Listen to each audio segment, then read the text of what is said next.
Time travelers meet aliens in parallel universe. The year was 2147, and the world had become a place of marvels.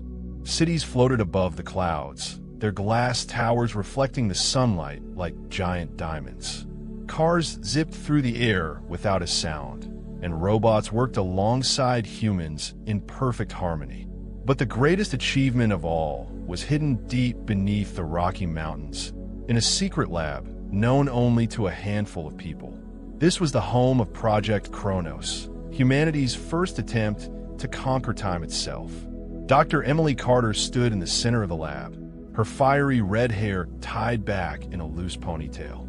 Her sharp green eyes scanned the room, taking in the sleek silver time machine that dominated the space. It was a pod-shaped device, surrounded by a swirling vortex of energy that crackled and hummed like a living thing. Emily had spent years designing it, pouring every ounce of her brilliance into its creation. Tonight was the night they would test it for the first time. "Jack, are the stabilizers calibrated?" Emily called out, her voice echoing off the lab's metal walls. Jack Thompson, her trusted engineer and best friend, was crouched beside the machine, a wrench in one hand and a holographic tablet in the other.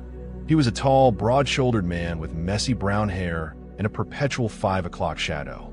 "Almost there, he replied, his deep voice calm and steady. "Just give me a sec." Emily tapped her foot impatiently.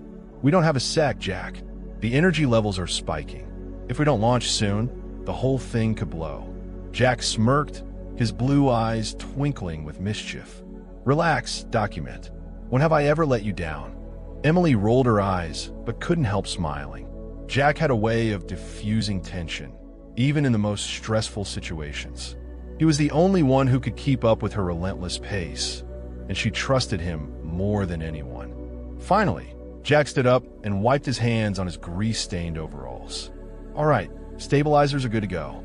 Let's fire this baby up." Emily nodded and turned to the control panel. Her fingers flew over the holographic interface, entering the final sequence of commands.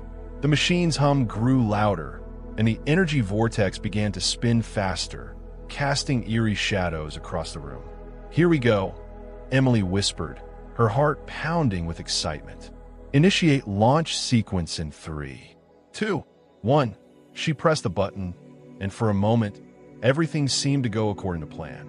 The machine's energy field stabilized, and the vortex